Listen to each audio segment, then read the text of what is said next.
All right, the recording has been started. All right.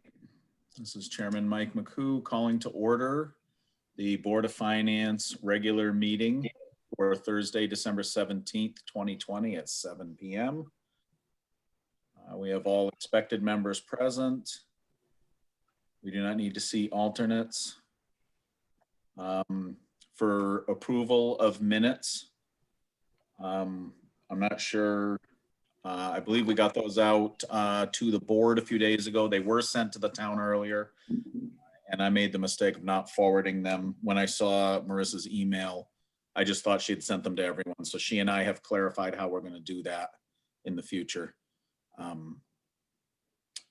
So I'll entertain motions.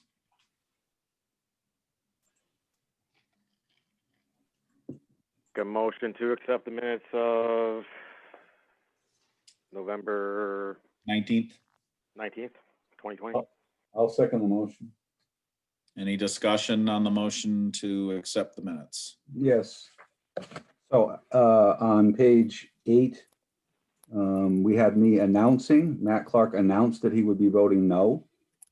It's not really an announcement, it's a comment. I said that I would be voting no. Announcement is a little bit too formal. It's not used anywhere else in this at all. So said. All right, I think we can make that adjustment to reflect the gravity of your comment more accurately. Any other comments? All right, Marissa, why don't you call us a vote to accept as amended? Jeff, Yes. Stephanie, Yes. Christina, Yes. thank you. Matt, Yes. Peter, Yes. and Mike. Yes. All right, thank you. Moving on to present to speak. Public participation is desired and encouraged. Speakers will be limited to time and appropriateness of comments to maintain progress, stay on topic, and maintain decorum. So Erica, I see you. Yes, Erica Wyszynski. I would like to ask this board if they would consider moving your first item of new business, the discussion of the mold remediation and the TOB earlier on the agenda. Our Public Works Director is here to speak to that along with myself, and he's been up all night. And if we could, move that item up a little sooner, he could probably leave us and get some sleep. Okay, I don't see an issue with that. I don't believe we have to vote on that, do we? You would. We would have to vote on that. Okay. A motion and then a vote just to move it ahead of the agenda. There you go. I'll make the motion that we move new business item 1 to immediately after the special presentation. And the reason for that is the person doing the presentation has stacked meetings tonight and needs to speak to us and move to the next meeting. Second. Any discussion? All right, Marissa, you can take a vote, please. Matt, Aye. Peter, Yes. Stephanie, Aye. Christina, Aye. Jeff, Yes. and Mike. Yes.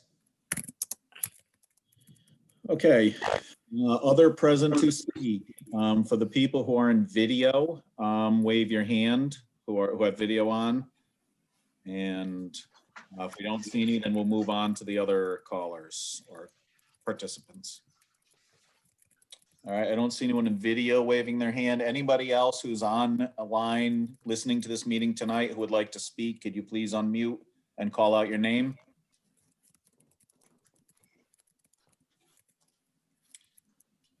Okay, I don't see any. So let's move on to special presentation.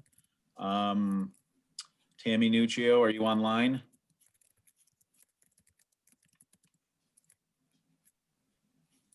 Okay. if she does come in, she may still be at another one of her stacked meetings tonight. If she does come in, we'll see if we can insert her. I did tell her I thought it would be about 7:15, but we're moving faster than I expected, so maybe she's expecting to come on at 7:15. Erica, why don't you move on to the item we moved up? The business item 1, the mold issues. Thank you. I appreciate you moving this to the top of the agenda for us. So as some of you may recall, in 2018, we discovered in the front portion of the town office, basement of the town office building, directly underneath the vault, we had some mold, and then some in the attic, and we had to have it remediated. And that included some books, historic brand lists, and other tax documents that had to be maintained. At the time we filed an insurance claim, we mitigated the mold in that area. And that following year, I brought in December a request to CIP to pour concrete floor at a sump pump and a dehumidifier to the dirt portion of the basement down there. It's just a dirt floor, and it adds to moisture, and which was contributing to the mold. So that hasn't happened. It was something that we had hoped to be on CIP this year again, but COVID. So a couple of weeks ago, Mike D'Amato, our zoning agent, came to me. They were going through some of the land use documents that were housed in that portion, in the dirt portion of the basement, and discovered they were wet and appeared to be moldy. They brought some upstairs to their office so they could dry out and then go through them. So as that happened, we had a staff member who had a reaction when handling the documents, immediately stopped handling the documents. We reached out to Service Master, had them come out and check out the situation. They did in fact find mold not only in the boxes of documents, and these are, at this point, documents that have to be preserved for forever. There's some that have a lifespan and they were able to destroy based on the state library's guidance. These land use documents don't fall into that. So even though they've been scanned in and we have an electronic version of them, they have to be maintained. They also found mold, and Troy can chime in, he met with Service Master down there. They found some mold on the walls in the past the dirt portion that opens up into a lower portion of the town office building. So if you're in the meeting room and you go to use the restrooms, just past the men's room, there is a doorway. And through that doorway, you actually can go through a small crawl space into the dirt cellar. So it opens right up into there. So there's some mold in that area. So that needs to be mitigated. We're in the process of a claim with Kerma. We received a quote for mitigation of the mold and mitigation of the mold on the documents. I will tell you the cost to mitigate the documents is, hold on to your hats, $28,050. And to do the remediation of the mold is in the room itself is $9,536.90. If we do nothing except mitigate the mold that's there and the documents and put things back in this area, we're going to end up with mold again. It happened 2 years ago. I believe this came up prior to my tenure. Christina had brought this before. There are many folks that kind of chuckle and laugh and say, hey, we all have dirt cellars in our house. It's no big deal. Does that sound about accurate, Christina? Yeah. And it's not, it's a problem. The state library, not very pleased to hear that we have mold once again involving documents that need to be maintained and have not taken care of what we know is the underlying concern. So I'm here today to request funding for taking care of the concrete in that area. So I think if we have Service Master come out and they take care of the mold, which has to be done, it's just going to come back. And I'm now concerned knowing that there was some sort of reaction with a staff member, that there is now a health safety issue with the staff at the town office building. Tomorrow, they're coming out to do an air quality test of the building so that we can determine whether or not there's any level of concern, and then we'd have to move forward from there. Troy, are they still planning to come tomorrow? I want to make sure no changes are made due to snow. Yeah, as of right now, 2 o'clock tomorrow, they'll be there to put 5 tests. There'll be 5 cylinder tests, and they'll take them in various locations. And that was about, that'll be about $500. So I'll find some funds in our budget to take care of that. That has to be done right now. But what I don't have without cutting something or taking from, I think we have an overage in employee insurances because of assumptions during the budget process, and there's about a $40,000 savings there. The quote in 2018 was $23,449. That's obviously not going to stand. It's going to be more. That was 2 years ago. In addition to that, the quote for that, Troy, if you can speak to, it talked about the spray they were going to do on the wall was really not sealing the walls. This was really the concrete and a moisture barrier, and then pouring concrete. The advice is that the walls as well have sort of a plaster barrier, correct, Troy? Yeah, because it's a stone foundation on a portion of that, so it needs to be like repointed and then like stuccoed over, basically. The guy from Service Master said if you don't fix that, there's still a little bit of water or moisture goes through there, you're gonna have the same problem again. So he would recommend that, the floor be poured and then the walls, be stuccoed and sealed, and then go from there. You shouldn't have a problem. So what I don't have for you are exact dollars, right? This involves, basically an RFP, and I think I didn't have time, one, to get a quote. I wanted to make sure I got to you to have this conversation. And two, I think it's more involved. I think, we need to put out what we need there. They're going to come back in with a number, and either I can come back to you with that number, or what you could approve would be a number, a not to exceed amount.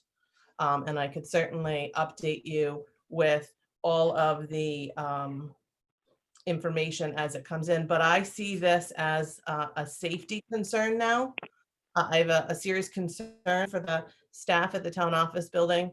We have an obligation to maintain these documents. I know our land use agent, so Mike is working with the state library to determine if we do in fact need to keep all of them. So there may be some ability to not keep all of the documents if they appear to be completely gone. So they're so wet you can't read them. They're not legible. Once they do the freeze drying, are we spending $28,000 to get back documents that are blank you can't read? There is that possibility. And so I know there's more information forthcoming. He spoke with them today, and she's going to send some more information to us tomorrow. I'm not sure what insurance will cover. They may or may not cover that $28,000. The state library may have some funds in a historic preservation grant to offer to us. She was unsure of that as to whether or not there are funds available right now, but we're looking in that direction. So we may be on the hook for the up to $28,000 to preserve those. Again, if we can destroy some, it considerably lessens the cost of how much the document preservation costs. And that's a pretty intricate process. They'll come in with their hazmat suits and they will basically freeze these to, do they give me a temperature? Erica. Yes, Mike. So part of the reason I believe you're here is because this is a time crunch and you don't want to wait for the capital process and year's budget, right? That's correct. So the capital process puts this, hoping that it gets through CIP, hoping that CIP is passed, and then we can't begin any work until July 1. July, right? There's Okay. no way I feel comfortable telling the staff in the town office building to continue to work in a building we know has mold in it until after July 1. It's just not the right thing to continue to do. Okay, so obviously we've got some big questions on dollars. We're not sure yet on the cost of the remediation because you may or may not keep certain documents. We're not sure of the cost of the contractor's work yet because that meeting is tomorrow, correct?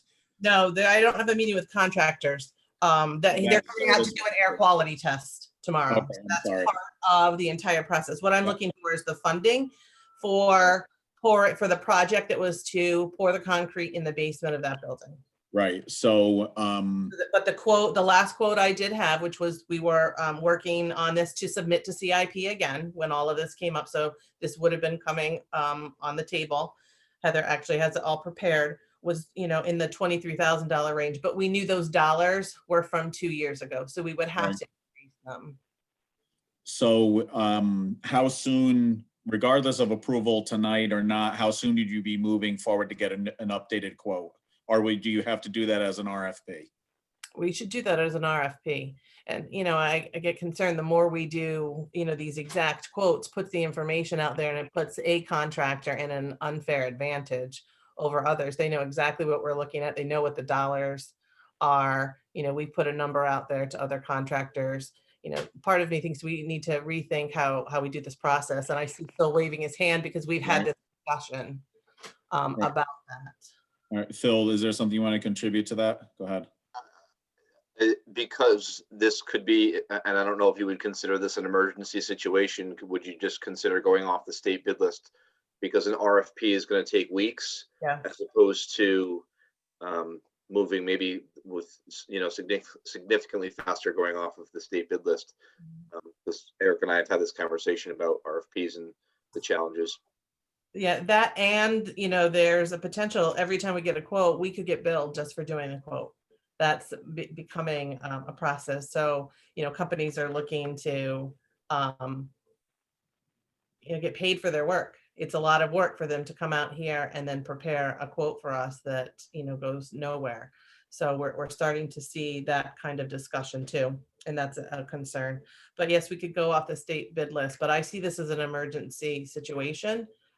Again, I was planning to have this once again asked for in CIP in the need, but obviously the concern is greater now than waiting till July. Okay. For my part, I see the need to expedite it, certainly.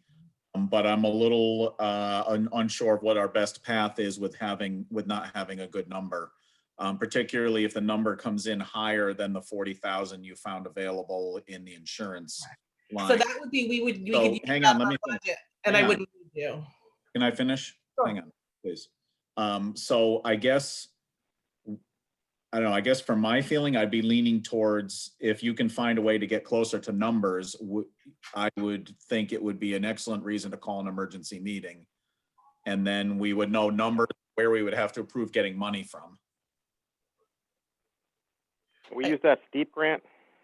No, Why? that's a process because you have to actually apply for the SEEK grant for a particular project, and that's already come and gone. We've actually applied for a different project and been accepted, so. I wish it were that easy, Jeff, but you actually apply for STEEP, All right, well, yeah. particular project. We also had this in CIP approved before, so. Correct. All right, other board members, Matt? Yeah, is there another place where we can put these records? I mean, we No, all- just be moving mold from one place to another. So, No, no, but what about, why were they there in the first place? I mean, it's not like this is a new problem. why were they there? Well, our lack of storage. I can't tell you how they originally got there. In my tenure, there have been boxes of documents.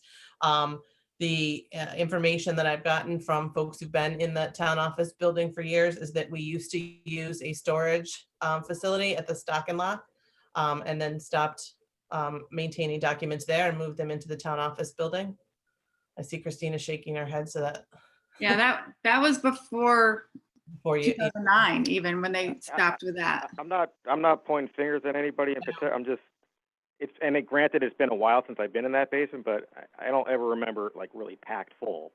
It's not packed full. I will tell you, it's So not. not, It's no, against the just- wall, but the process is really where the cost comes in, Jeff. It's not, there are several boxes. There are probably about 30 boxes there. And they're land use records right. in that portion.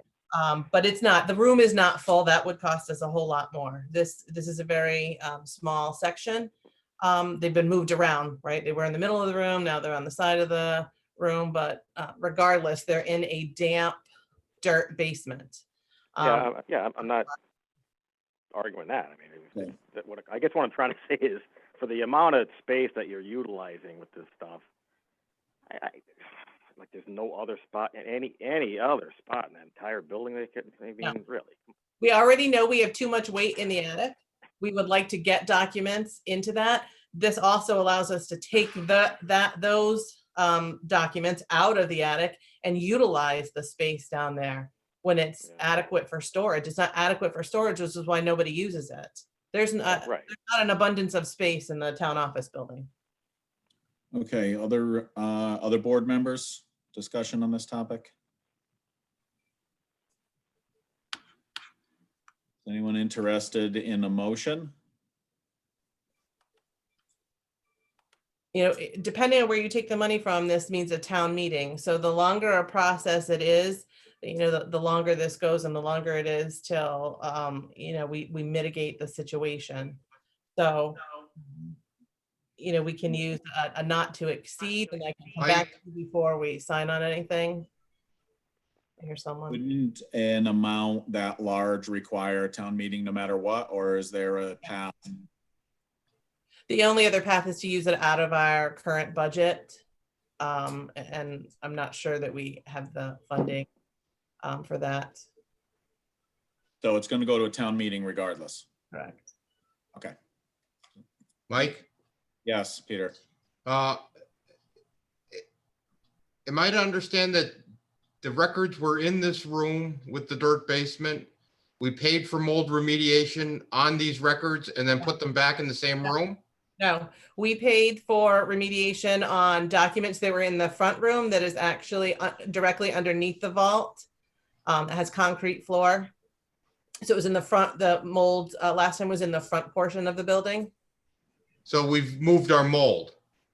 Well, we didn't move anything into that back portion. It was there. I don't mean Growing, it just the wasn't- mold moved on its own. Sure. Yes, We did All right. mitigate the mold, and the books that were taken care of the first time are now upstairs in the vault. They were not placed back down in that area. Okay, the only other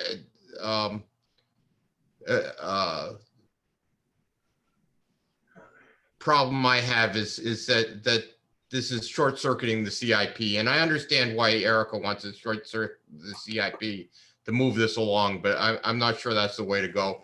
And once again, just like our last meeting, we're getting stuff at the meeting where I think we should have a little more time to digest it. That's So all. you don't have to make a decision tonight, Peter. If I don't have the information to you before, I'm not gonna get it. I can get it to you before. But what I'm not gonna do is continue to ask the staff to work in a building that we're not willing to mitigate. That's what I'm gonna do. And it's the only responsible thing to do is to say we can no longer use that building that contains mold. If we want to put, the Board of Finance wants to hold off funding until it goes through CIP and into July before we can even begin work. That's not responsible to do. We know we have mold growing in that room. We have to do something. okay, so I agree that something has to be done to address it. I think we're short on information tonight, I guess, unless someone wants to make a motion, I would certainly be happy with that. Otherwise, I would say as soon as you have more information, get in touch with me right away. We'll call an emergency meeting and be able to make a clearer decision with, you know, with some better idea of how much money you need, where we're going to get it from. But I'm not trying to prevent anyone from making a motion if they want to.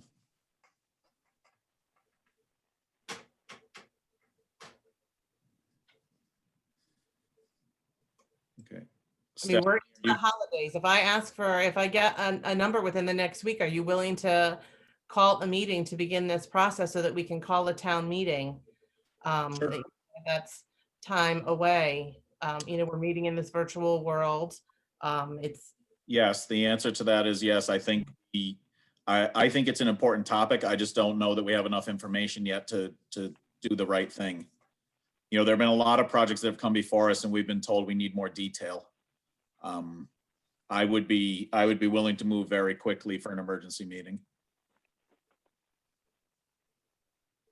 Stephanie, are you trying to talk? I can see your mouth moving. No, I would suggest that we not do that on our usual Thursday or on a Thursday, because that'll be Christmas Eve. I think we could call, as soon as we get information from Erica, we can call a meeting, within days, but not. Okay. Yeah, I think that I think it's definitely something we need to act on. I think Erica's, we're aware of this issue and it is a safety issue. It's just, I don't know that we have the wherewithal to move right now. So I'd be up for a quick next meeting to get this expedited.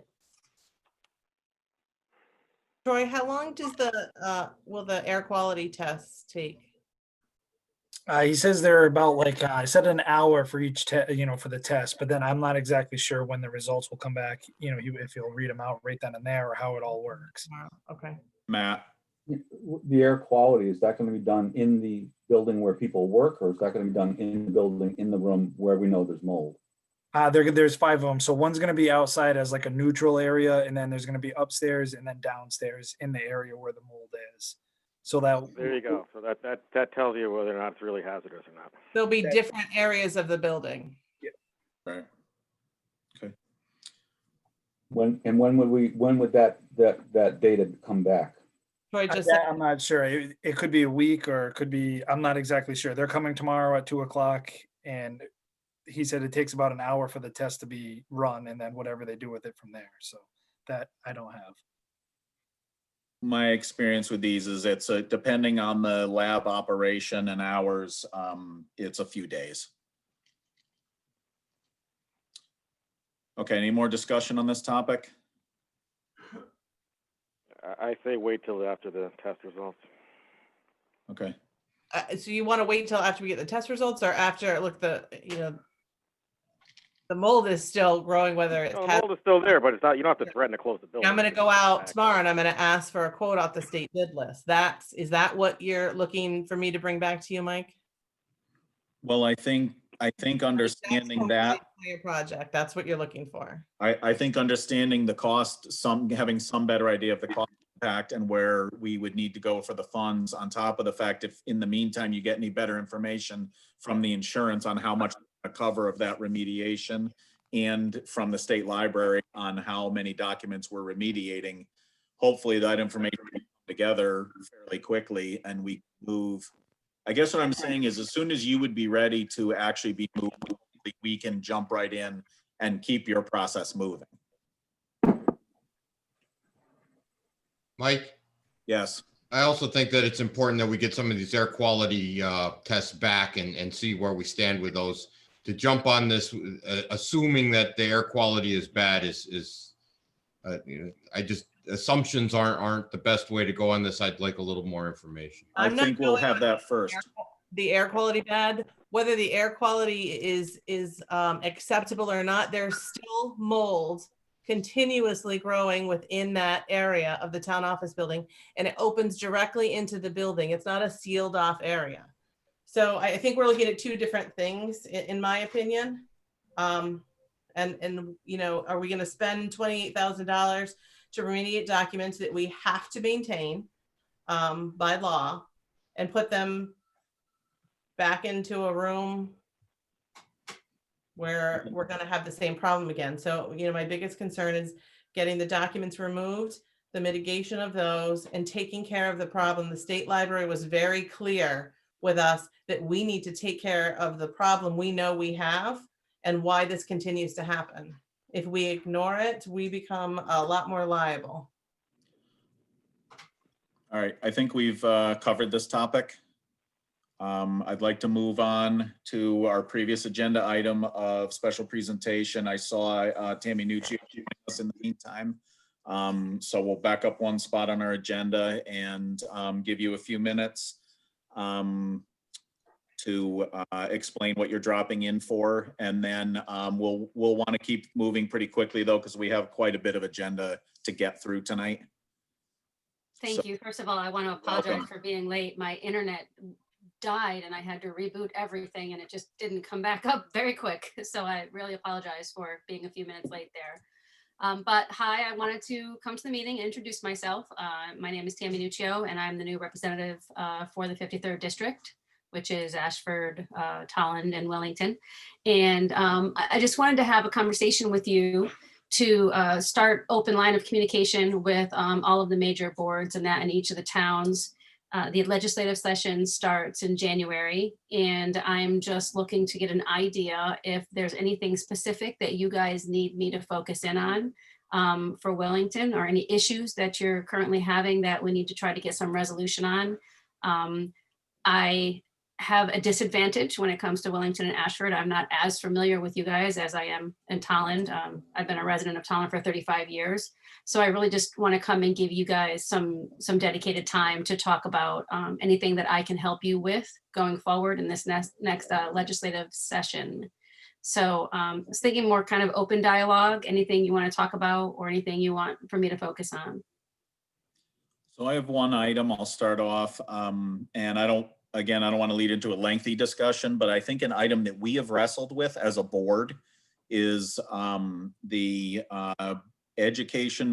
state rules around Board of Education budgets for MBR, the minimum budget requirement. And you're nodding your head. I'm assuming you're a little familiar with this. Very familiar. I've been quite involved with my Board of Ed here in Tolland. So between the Okay. ECS reductions that we're seeing for the next 7 years and the MBR requirements along with that, I'm pretty familiar.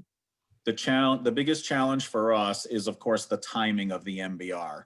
When the state releases the MBR calculation, it's sometimes August, September, and we're already 3 months into the budget season.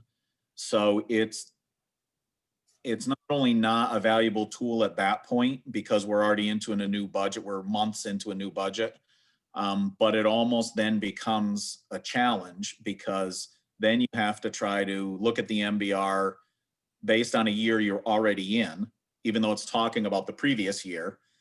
It's now telling you what options you might have had with the budget you're already in and you've already approved.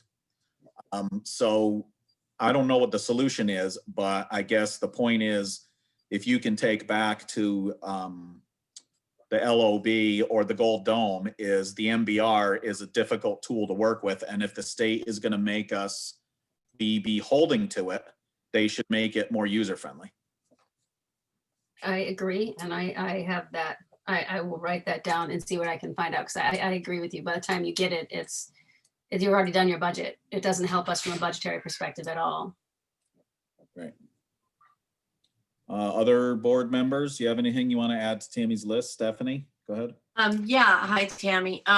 We saw some really aggressive work done on the state level to get Birch School and its foundation issues covered at a pretty high, reimbursement rate by the state.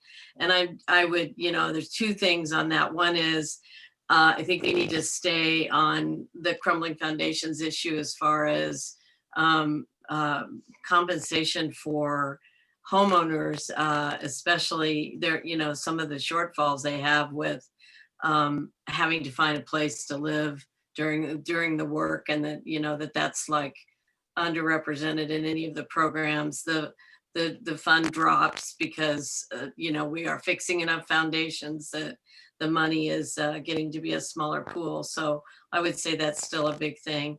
And and also along those lines, it's probably not going to happen in a 2-year period or anything like that, but we are looking at facilities issues in our town where the schools are concerned.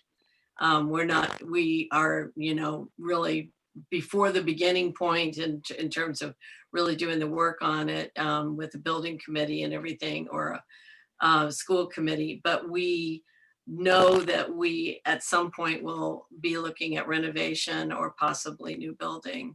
So we would like some of the aggressive measures we've seen elsewhere in the state where that reimbursement rate percentage has been high. There's been a case down on the shoreline where there was quite a generous state agreement on that, on their new school.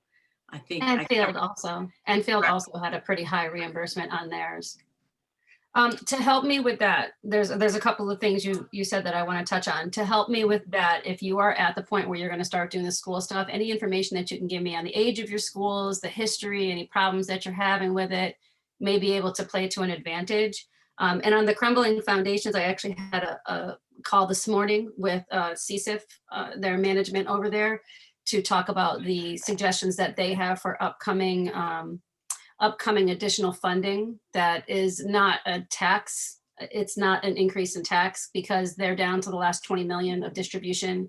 And we're only into the first year of the, what was it called? The $12 surcharge. It's actually called, I think, Healthy Homes, the Healthy Home surcharge. So they're looking at some alternative ways to do some funding where they're hoping to get about 150 to 200 million within the next couple of years, and accelerate the end date of the foundation and try to get more houses back and up quicker, which will help all of the towns. If the more houses we can get fixed quicker, it gets them back on our payroll, so on the tax rolls. So I am already meeting on that one, and any information that you can get me on the schools would be appreciated. Okay. Other board member comment?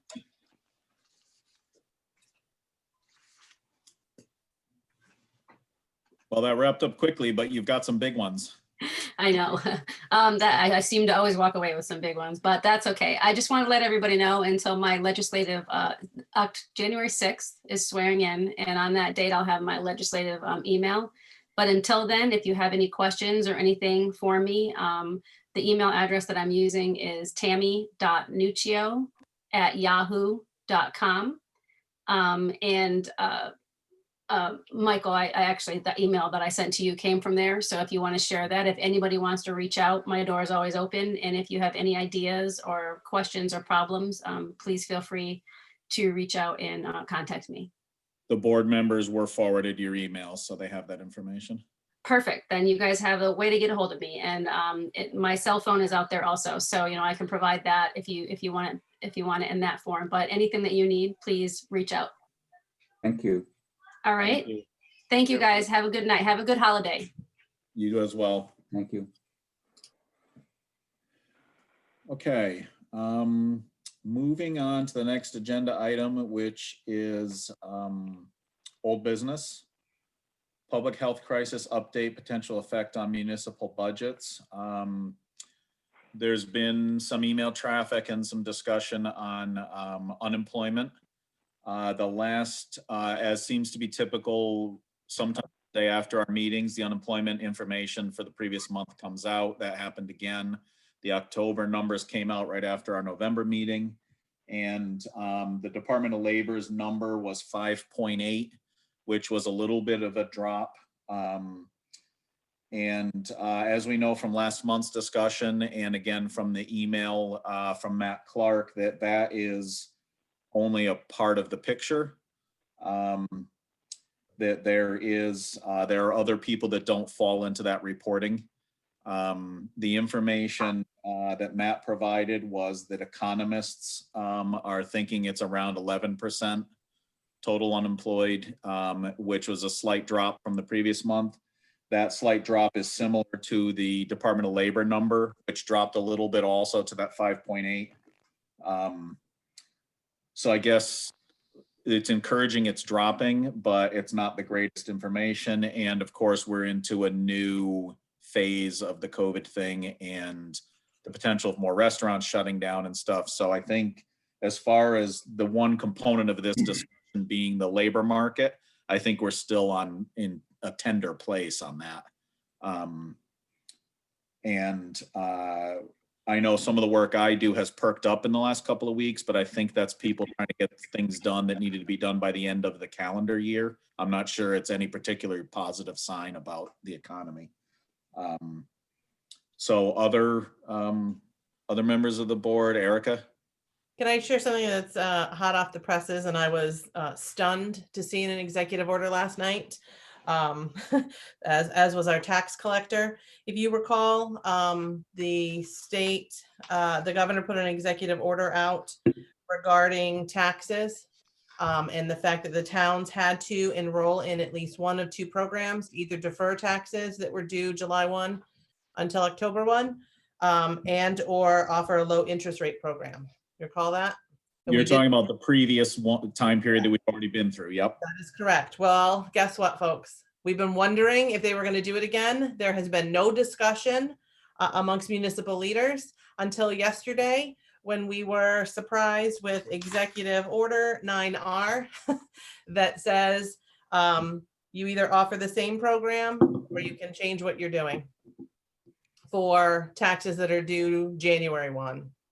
So anything due January 1 would be now due on April 1st. So they'll get a grace period, a 3-month grace period.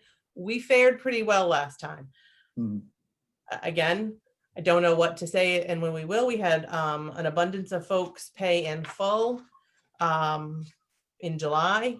So we may be okay, we may or may not. We know we continue to hear that people are struggling, but that's something that just came to us yesterday.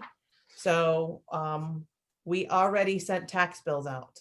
They went out within the last couple of days. So Yeah, I have mine. yeah, so it's, if we knew, we would have held them up. There have been discussions between the Tax Collectors Association and OPM, and this was a surprise to all. So, and I think they've been asking the question. So we have to find a way to communicate to folks that they now have the ability to not pay. If they don't pay in full by February 1, they won't be charged that interest until April 2nd. But if you're late on April 2nd, it's going to defer back to the January 1 interest. So it's the same program that we offered before. It just extends payments that we would anticipate by February 1 until April 1. Thank So, you, You're welcome. Matt.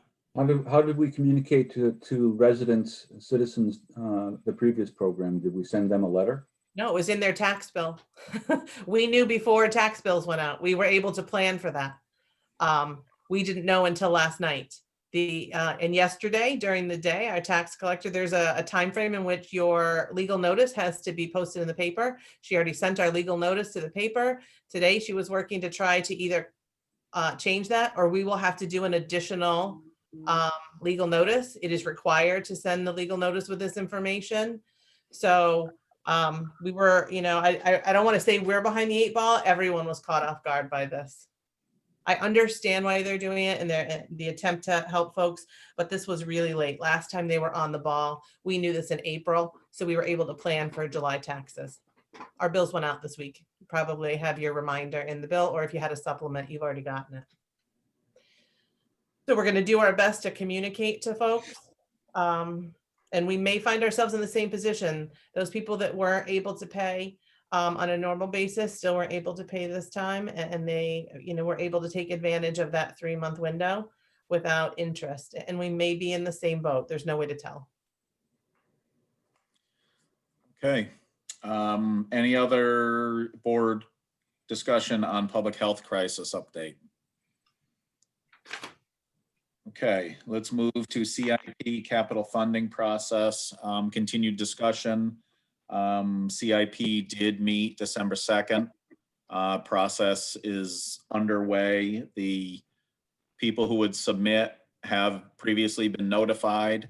So the funding requests are supposed to be in hand or in the committee's hand by the end of this month. And the next meeting is, I forget the date in January. I don't know if you have it right in front of you, Erica, but we're meeting January 6th. The 6th. January 6th. Thank you. You went to the selectman's office on the 30th of this month, so they won't be in your hands by the end of the month. Heather's good, but she's not that good. I don't know Right. except our submissions that we have any yet, so. No, understood. Monitoring current fiscal year budget. You have the report from Donna. I asked her to add a little bit of information to it, which she, of course, very capably did very quickly. And that is a year-by-year comparison between last year to give us an idea of what the burn rate is on the funding.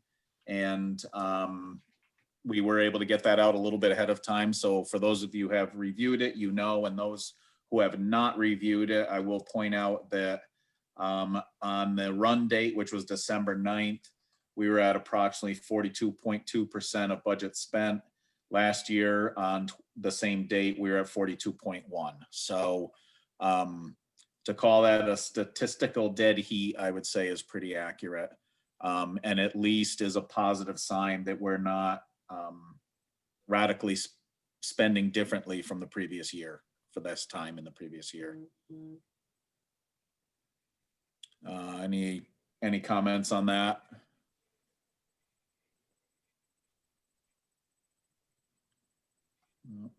Okay. Board of Finance manual policies, et cetera. I have not had any time since the last meeting to even think about this particular item. Does anyone else have any updates on this? I have a couple new things to add, but anyone on the board first? No? Okay. Based on the email traffic the board's had the last few days, which we'll discuss very briefly in item 6,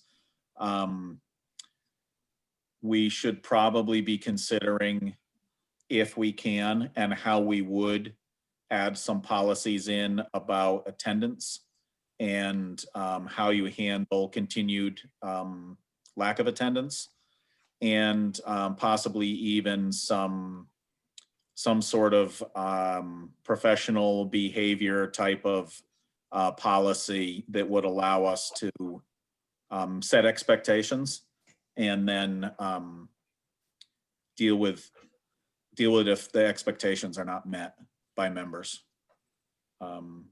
So, you know, I think that's something we can have in our thoughts. Obviously, budget season is going to be our critical thing here.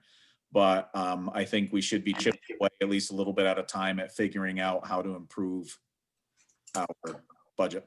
I'm sorry, about our policies. So any other discussion or thoughts on that? Yeah, Mike, I was kind of thinking about this here and there. At least while I was involved in other town committee,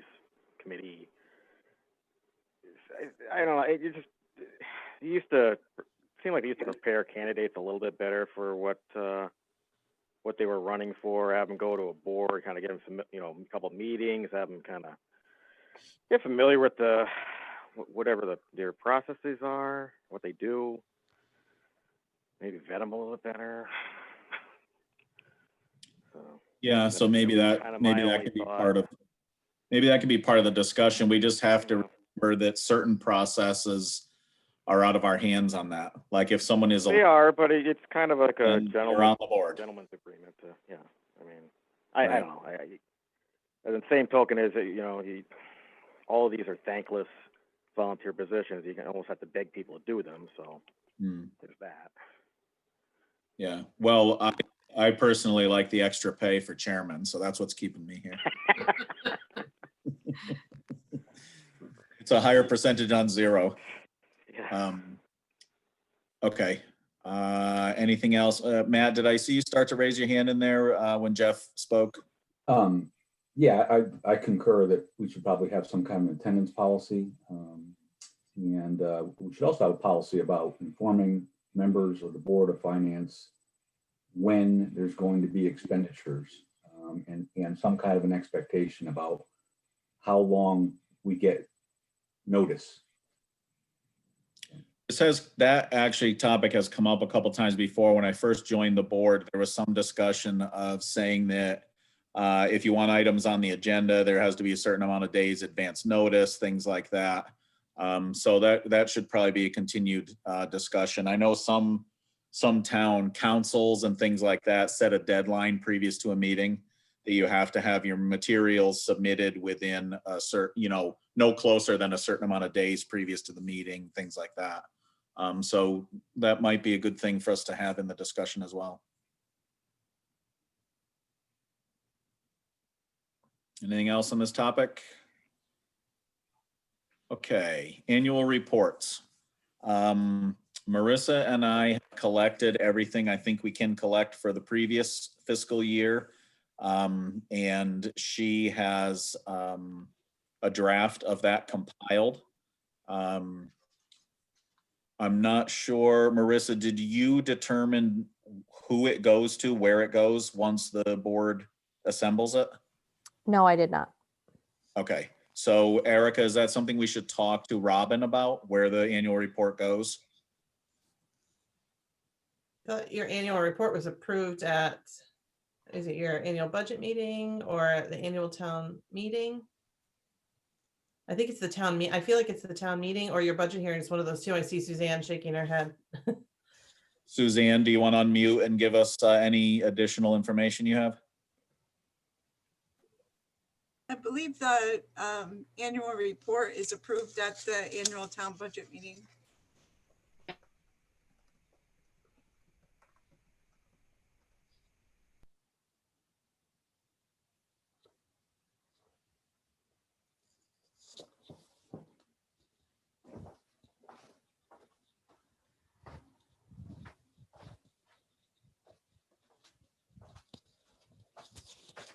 Folks approved or accepted the annual reports. Maybe we should check our policy manual.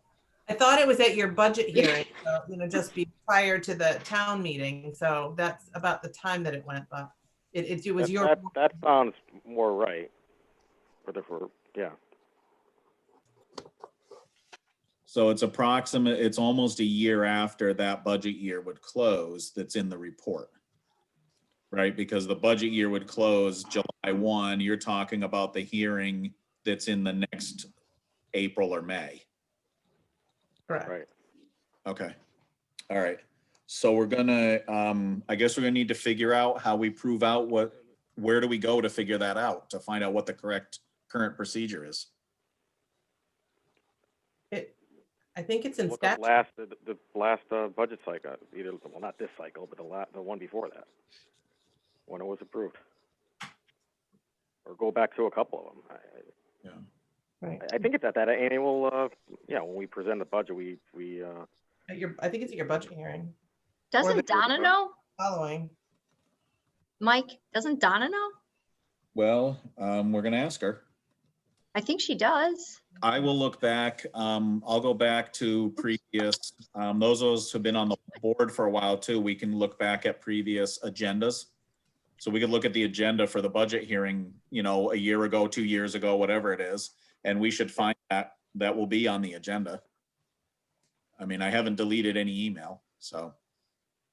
well, it's all public record. Right, so, And Mike, it should be in your minutes as well when they get accepted. right, Okay, so you refer back to your minutes. yep. So I'm gonna do that, and I will also send an email to Donna and Robin and ask them for any other information they have. I'm just making notes, so I'm not leaving the meeting if I'm out of video screen here.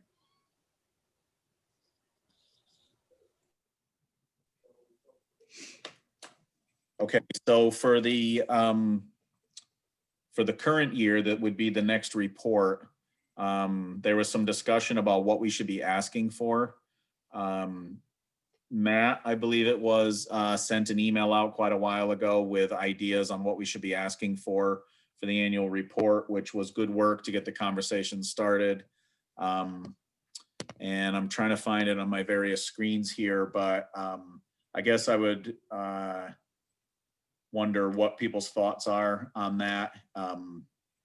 We don't, we don't have time with the one that's compiled to ask those questions, but we do need to soon ask the questions again for the next one. We need to get on that one.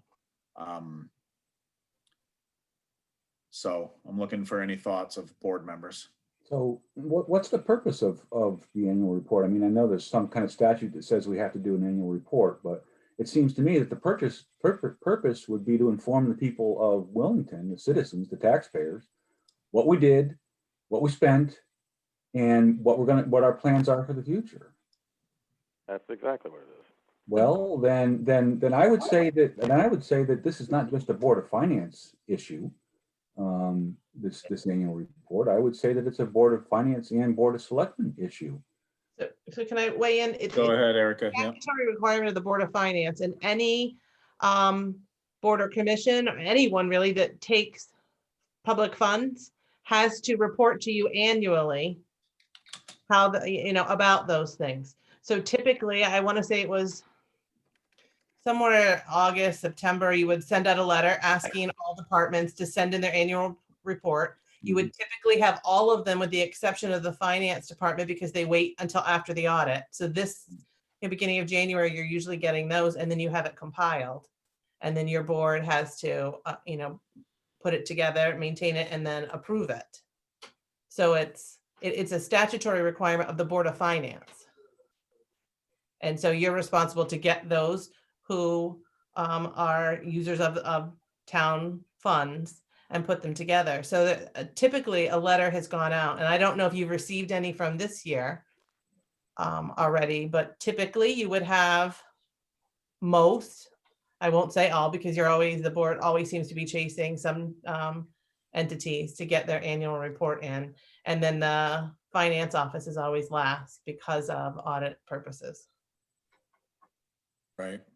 So the little bit of work I had done looking on it was I did find some Connecticut general statutes, but most of the times when you search for annual report, the search finds you things that have to do with corporations and nonprofits and all those things that are registered with the state.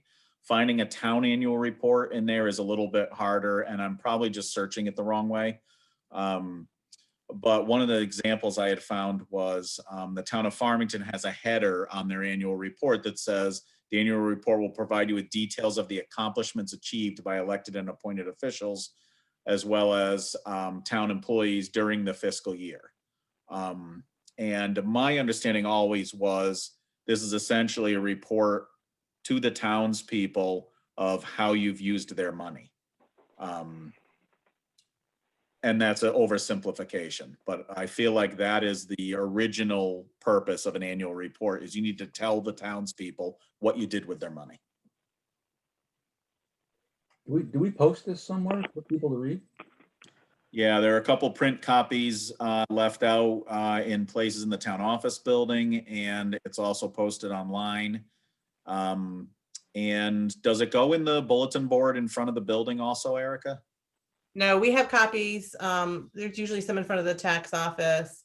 I know Donna's office keeps a copy. There were always some out in the counter in front of the selectman's office. There's one on the counter in front of land use also. Yeah, so that, they're distributed around the building and then it's on our website. They used to be distributed in stacks around town of printed copies. And there might still be some that have been left at the library. Yeah. That may or may not be a place where they're at, but if it's digitally found, anyone has the ability to take a look at it.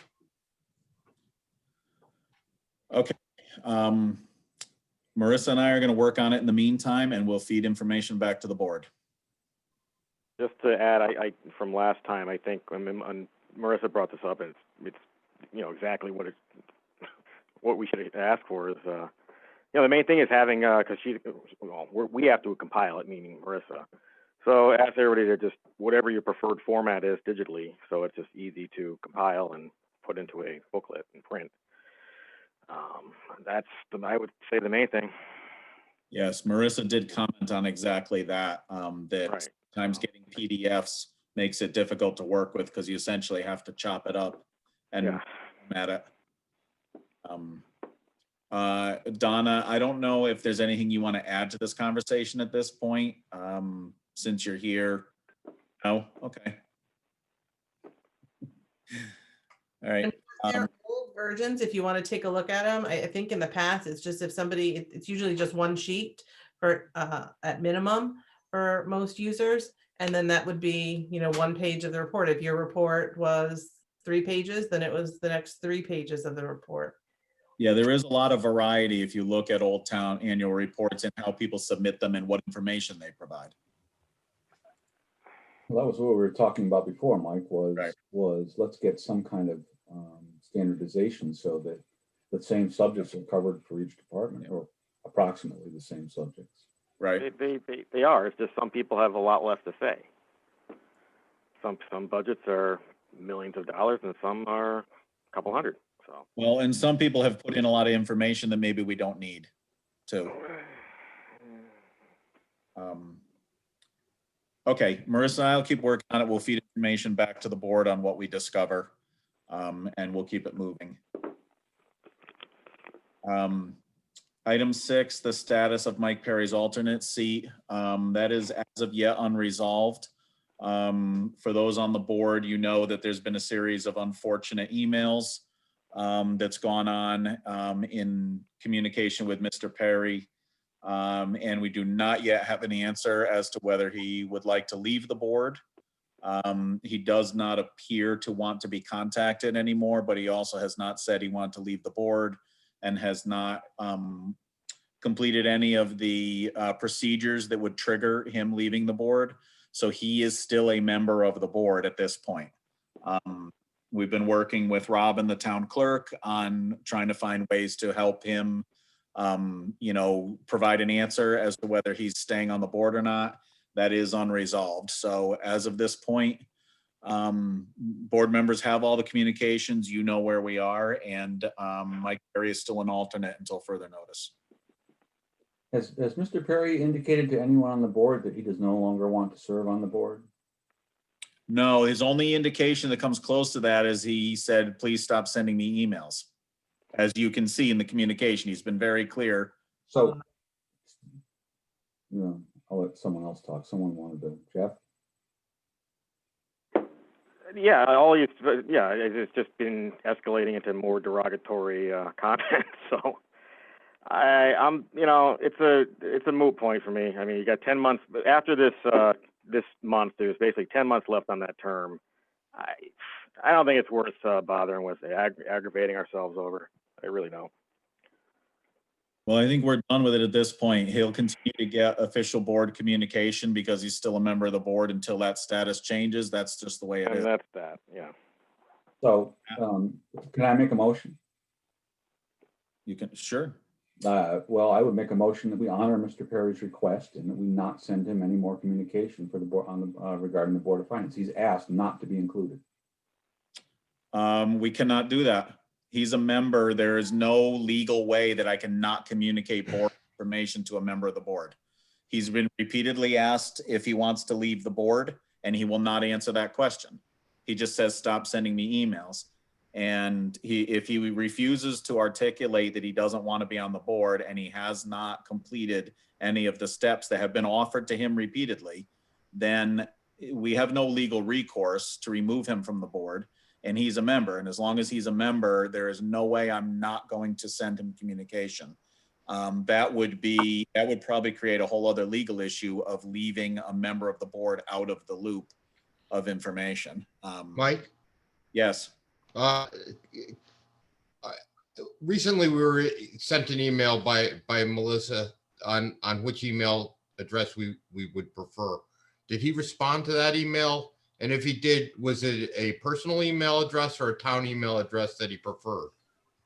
He did not respond to that email. And what has been done, as you saw in the communications, is his personal email was removed from the email group.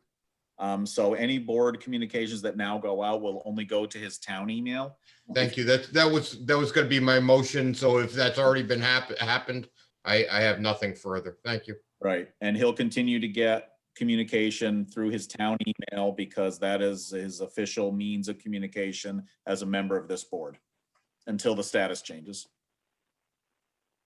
Perfect. And just so you know, the guidance that Robin, that town clerk is sharing with Mike is coming from the staff attorney in the Secretary of State's office. So we're following that guidance on what to do, and Robin has contacted him in an incredibly professional manner to this point, unless today no one was in the building, but I think she would communicate if she got an email from him, so we'll see. He's choosing what to respond to and what not to at this point. Okay. Thank you all for your patience on that. Okay, so old business number 7, Conservation Commission. We have that still on because we have an update from either Kathy Demers or Peter Anderson. So, okay, good evening, folks. First, again, we appreciate your support for the items we brought to your last meeting and for indulging us in the last minute discussion of that. We have, however, found another way to complicate your lives. And that's engendered by our concern about meeting timelines for the state grant that we hope to apply for. That is the multiple months it takes to assemble some of these things. And the motion you support, the item you supported last time was to send something to BOS for presentation at a town meeting. So we looked around to see if there's a way to maybe speed this process. So at this point, I'll turn this over to our project manager, Kathy Demers. you're still muted, Kathy. There. Good evening, everybody. As you know, last month we had come, as Peter said, before the Board of Finance, and you did make the recommendation to appropriate up to $5,000 that you recommended that the Board of Selectmen call a town meeting to see if the residents would appropriate from the open space fund. At the most recent Board of Selectmen meeting, and Erica can address this as well, they had decided to see if they could hold off on calling a town meeting because they're still waiting for paperwork from the steep grant. So the Conservation Commission, is a bit concerned that we could get into a time bind, as Peter said, in terms of applying for the open space grant in May, meeting the deadline, because the appraisal can take between 4 to 8 weeks. And then once we have that appraisal in hand, we have to forward it on to another appraiser to do the review. And that could take another 1 to 2 weeks. And that's hoping everything goes well. The appraisers have told us basically they're going to get very busy, after the holidays, because once the open space grant announcement comes out, they get a lot of requests for doing these types of more in-depth appraisals.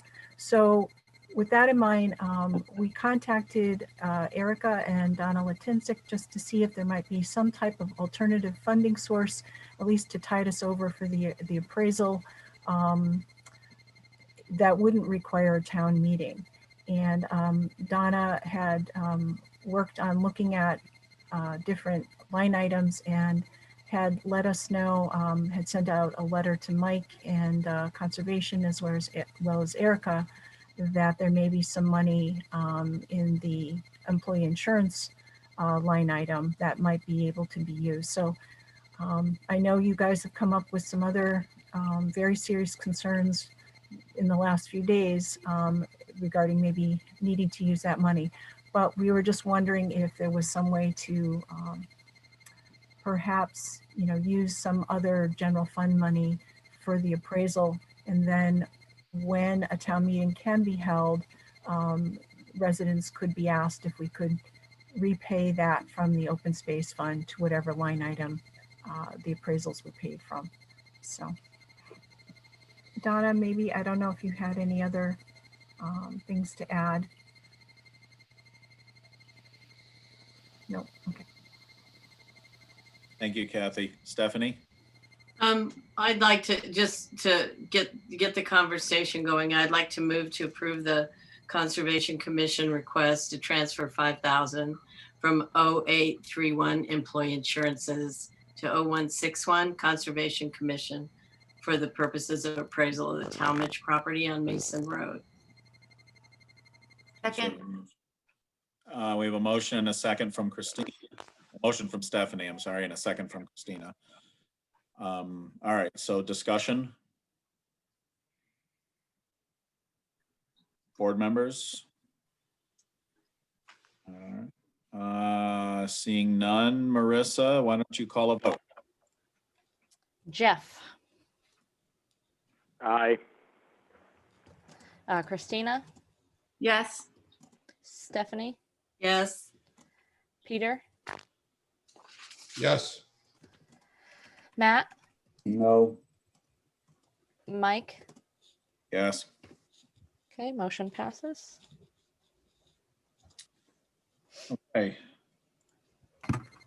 Thank you for waiting for an hour for your 2 minutes there. No Conservation. All right. Thank you And for all you're thank you. doing. Thank you for your support. You're welcome. Okay, item 8, clarification of an issue discussed and present to speak last week. At the end of last week, that should have said last month, I apologize. At the end of the meeting during present to speak, this topic was discussed. And one of the items discussed that I didn't think to respond to at the time was that that we had essentially, with short notice to the public, or essentially no notice by adding an item to the agenda, that we had essentially circumvented the public's opportunity to comment and participate, and essentially authorized spending. And I did want to clarify that at that point, what we did was we didn't authorize spending on that item. We authorized sending it to the Board of Selectmen to call a town meeting, which would obviously put it to the public with notice. Now, interestingly enough, we're in this situation where just now we voted a different means of funding that. But I did want to clarify from that, we didn't actually vote to spend money without the townspeople knowing. We voted to send it to the selectmen to ask the townspeople. Any questions on that before I move on? Okay, budget meetings calendar. Marissa, do you want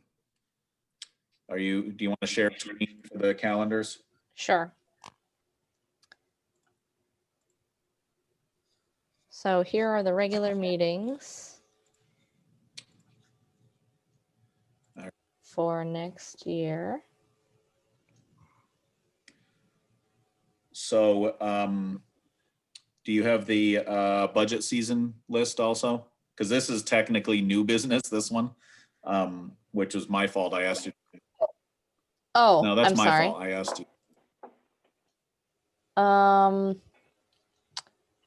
I don't have that one open and up. I can find it really quickly. Okay. Yeah, so this one, I think Hold technically on. we have to vote on in new business, and that's my, Oh, okay. because that's new apologize. this month. So while Marissa is getting that, we had the budget season calendar in front of us last meeting, and there was discussion brought up about whether we could move some of those dates, particularly some concerns about the dates in, I believe, in April when we're not on Thursday nights, and what effect that would have on the rest of the budget processes. I did get a call from Erica. In the meantime, the research that she and Robin had done, looking at what the state requirements were for notice and the sort of series of events that has to occur with the Region 19 budget and all of that, basically meant we had maybe one day that we could move. We didn't have a lot of flexibility. Erica, I don't know if you want to comment on that anymore. Not much more. I think, the town clerks, I don't know if she sent it to you in a written form, was that, you know, again, maybe one day, but we would be pushing it because of legal notices and the time it takes to get to them, and for them to be published, because we're still required to publish in a newspaper at this point, which is a whole separate issue. And that the for sure, the referendum date is dictated by Region 19. We could use a different date. So that's true and not true. We could have a separate date. Ashford has a completely different date, but that's an additional cost if you're holding to a Region 19 referendum and then your own budget referendum. So we combine them together, and there's a cost savings there. And you know, this year, if we add an additional referendum a couple weeks later, Christine and Suzanne might revolt just a little bit. Matt, go ahead. We talked about this in the last meeting. And we had 2 members of the Board of Finance who cannot attend several of the Tuesday meetings. Are you telling me that we cannot move any of these meetings? As Erica clarified, the only way we would do that is we would have to split the referendums into 2. And otherwise, there's maybe one day of wiggle room, but what that means is everything has to happen like after the meeting at night. All the notices would have to get sent to the newspaper overnight to be able to get in by deadline and be posted, meet the legal requirement to get in the newspaper for the next series of steps to happen. None of that happens till the next business day, because there have to be documents provided by the finance office based on things that happen at the town meeting, and what's voted on. So there's work that needs to be done. So it's not as though we could walk away from a town meeting and file a legal notice. There's work that has to be done and dollars that have to be plugged in. And so that's the recommendation from the town clerk, was that they remain on the Tuesday. Those I are, will not be able to attend those meetings. And I can't believe it. We can't just push everything out, 4 days. Start earlier. That would be our only option, would be, we'd have to move earlier, compress the budget process. But then I'm still not sure, because we don't have, there's certain information we don't have until we have the Region 19 information.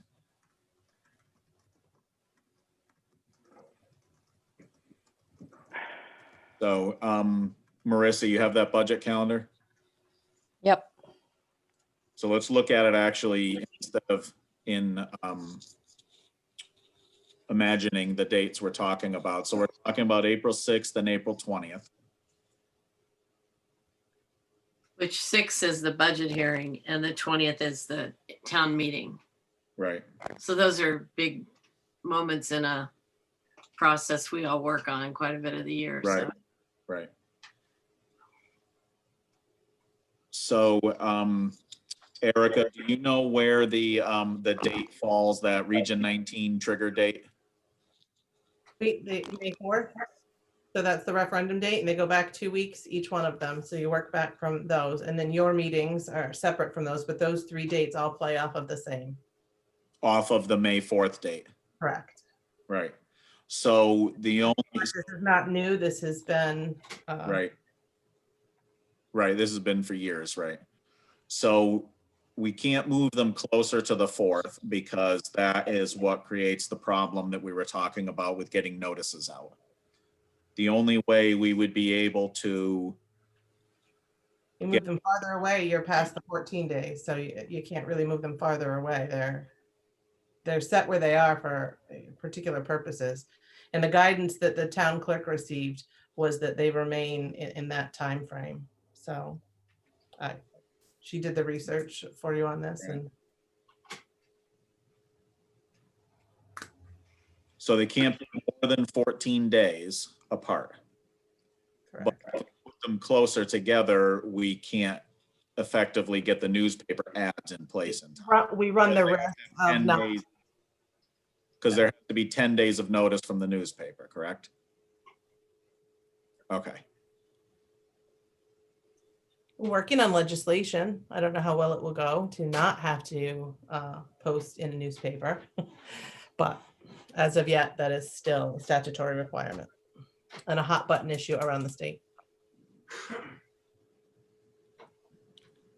Which means the notice would have to be in the paper by Saturday, the 24th at the latest. Yes, and then, but it takes work for us to get it prepared to get to them Right, so many days before they'll publish it. So it's right. not, we send and they publish the next day. There's a process that we have to follow. Right. So that leaves you only those 3 days to get through that entire process and also have the newspaper have time to actually put it together, Right. which is very tight on time. Correct. Is there anyone else? Matt? Is there anyone Go else that has a problem with the schedule as outlined other than me? Yeah, I did, Matt. We talked about that last month. So what's a quorum for our committee? If we have 2 people that can't show up, are we gonna have a quorum? Yeah, we need 4. You have alternates. Well, right now, You unless have alternate. you have one alternate. Okay, well, there you go. So that's, I think it is what it is, except I do remember that we've had, that it feels like in my time in town, it hasn't always been Tuesday night, but I could be wrong. There was a couple of years ago, it was moved to a Wednesday. It was based on the first day of May. And again, set by that referendum date for Region 19.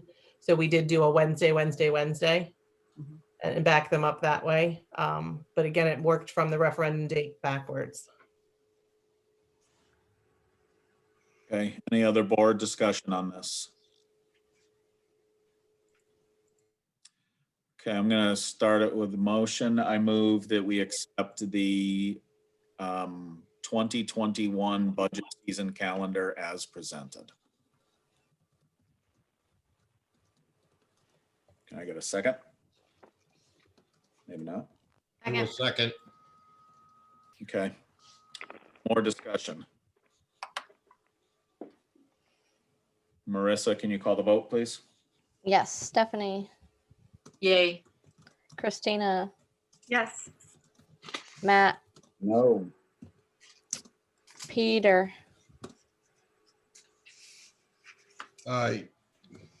Jeff, Yes. yes. Mike. Yes. Okay, concludes old business. On to new business. Item 1 has already been handled earlier in the agenda, so we're on to item 2, the regular meetings calendar. All right, Marissa, so if you would bring us back that regular meeting calendar.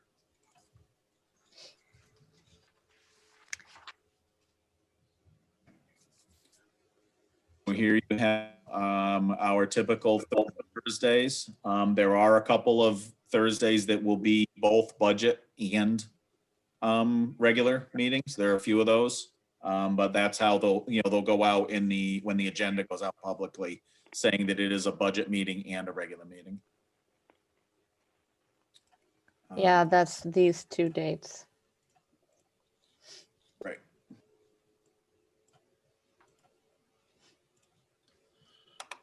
Okay, I'll get us started. I move that we accept the 2021 regular meeting schedule as presented, calendar as presented.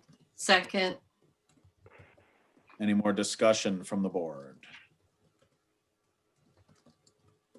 Okay, Marissa, call the vote. Matt, Yes. Peter, Yes. Jeff, Yes. Christina, Yes. Steph, Yes.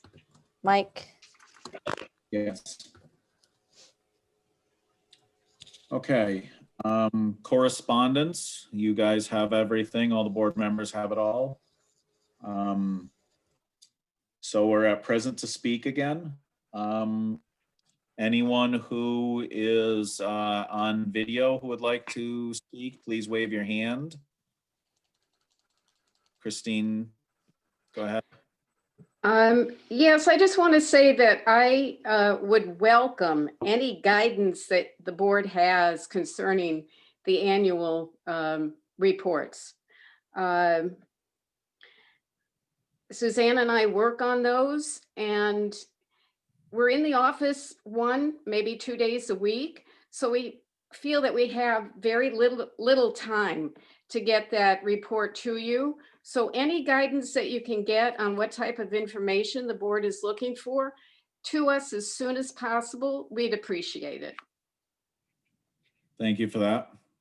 Same thing you've been doing all these other years. Does that mean you like our report and you read it, Jeff? I do. Thank you.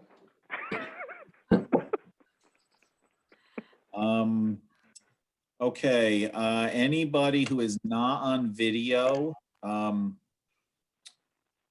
would like to speak, please unmute and call out your name so we can recognize you.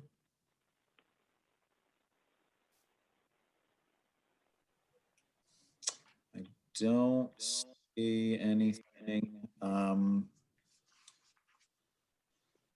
Okay.